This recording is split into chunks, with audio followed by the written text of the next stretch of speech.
kami dari kelompok 4 ingin membahas strategi niche creativity yang ada di kasus Bukit Tinggi.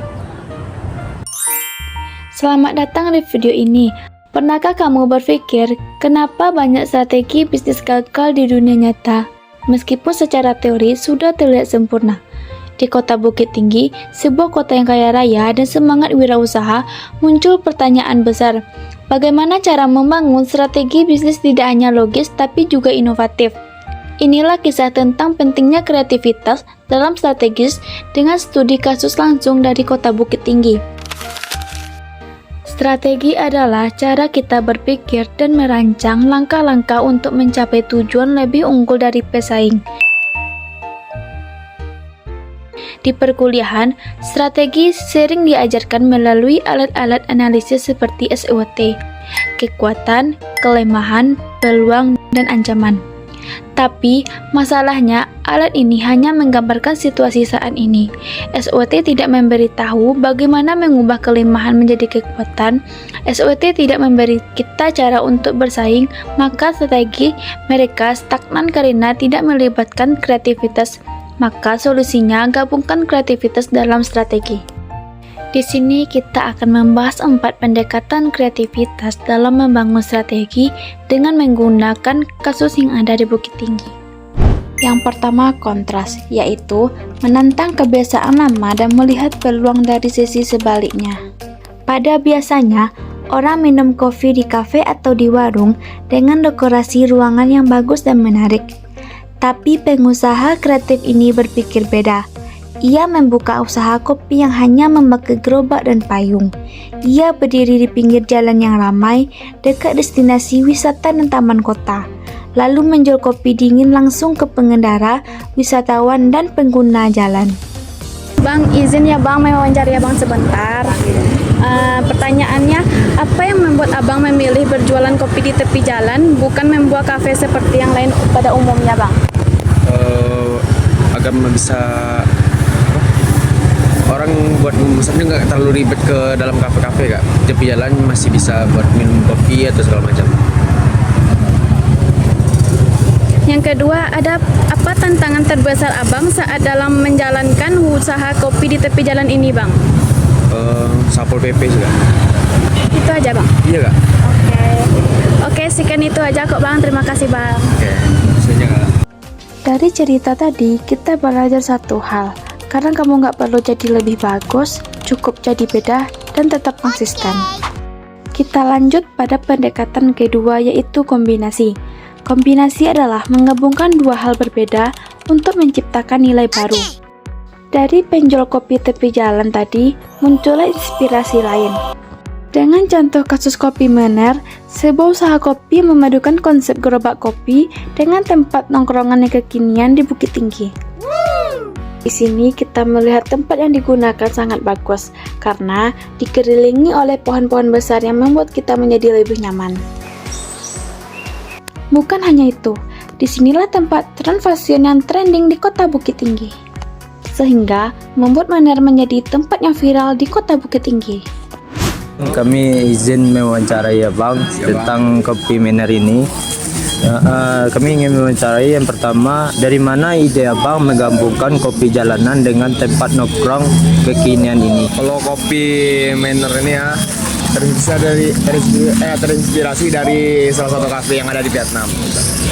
Jadi tempat yang culture ditambah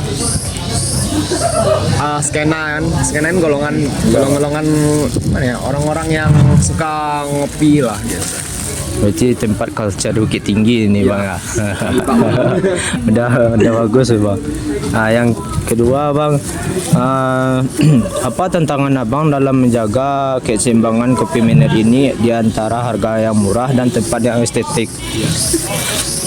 Kalau boleh dicoba, boleh diadu rasa lah Bang. Kalau soal kopi kita lah di Mener ini murah, enak, dan menu juga banyak pilihan kan, nggak sekedar kopi aja. ada non kopinya ada salah satunya ada matcha, coklat gitu. Jadi banyak pilihan di sini ya bang ya. Kopi kita ada yang rasa rasa coconut gitu, rasa kelapa. Nah itu jadi Ciri khas ya bang. ciri khas di Menar, kopi coconut. Jadi di sini banyak pilihan dan ada ciri khasnya ya bang ya.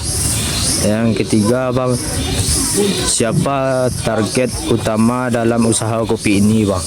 Kalau target pasar kita sebenarnya nggak ada ya. Dari dengan harga 12.000 semuanya bisa lah gitu. Bisa. Jadi nggak ada target anak sekolah, kadang ada dari yang bocah-bocah sampai yang bapak ada lah kak. Bang. Jadi semuanya target bisa jadi target usaha ini ya bang ya. Ya bang, terima kasih ya bang atas wawancaranya. Oke bang, sama-sama bang.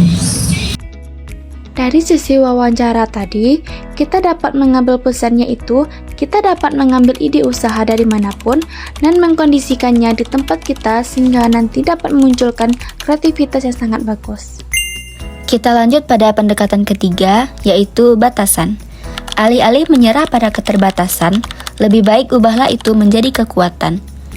Teman kami punya keahlian memangkas rambut, tapi dia nggak punya modal buat sewa tempat. Apakah dia menyerah? Nggak. Dia justru melihat keterbatasan itu menjadi peluang. Dia buka jasa pangkas lewat WhatsApp dan Instagram. Melalui media sosial tadi, kita dapat mendatangkan ke rumah pelanggan ataupun langsung saja datang ke rumah Bob Barber ini. Dan ternyata pelanggan senang dengan metode ini karena memberikan nilai yang praktis dan hemat waktu bagi pelanggan, dan kini telah memiliki pelanggan tetap dan royal. Meskipun tidak memiliki tempat yang tetap, dia tetap bisa membuat usahanya maju dan berkembang. Batasan justru jadi pemicu kreativitas. Kadang kita merasa kalah duluan karena merasa kekurangan ini itu. Padahal, batasan adalah pintu masuk untuk berpikir lebih kreatif. Karena keterbatasan bukan musuh, tapi bahan bakar untuk berinovasi.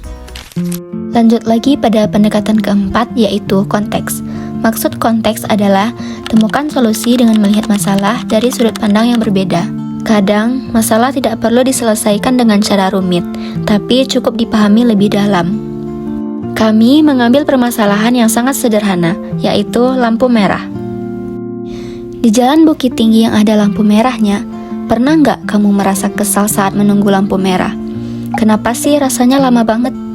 Ternyata itu bukan soal waktu, tapi soal ketidakpastian. Orang nggak tahu berapa detik lagi lampu akan hijau. Itu bikin mereka gelisah dan menjadi tidak sabar. Dan kami menemukan solusinya dengan menghadapi masalah ini, dengan menggunakan sudut pandang psikologi manusia. Dengan psikologi manusia, orang lebih sabar dan tenang jika tahu berapa lama harus menunggu. Jadi, kami menyarankan kepada pemerintah Kota Bukit Tinggi agar memberi timer hitungan mundur di setiap tiang lampu merah yang ada di jalan Kota Bukit Tinggi. Dengan dipasangnya angka mundur pada lampu merah, sehingga dapat menghilangkan rasa gelisah dan tidak sabar si pengendara jalan. Dalam pemahaman konteks, membantu kita melihat masalah dari sudut yang berbeda, lalu menciptakan solusi kecil dengan dampak besar. Dari gerobak kopi di jalan ke tempat nongki kekinian, dari tukang cukur freelance hingga solusi lampu merah. Semua ini adalah bukti bahwa strategi butuh kreativitas. Strategi tanpa kreativitas mungkin bisa berjalan, tapi tidak akan tumbuh. Karena dunia terus berubah, pasar terus bergerak, dan hanya yang mau berpikir beda yang akan bertahan. Kreativitas bukan milik seniman, tapi milik setiap orang yang mau mencoba. Kami dari kelompok 4 mengucapkan terima kasih sudah menonton. Dan jangan lupa, strategi tanpa kreativitas itu hambar. Tapi dengan kreativitas, strategimu bisa jadi game changer. Sampai jumpa. Bye-bye.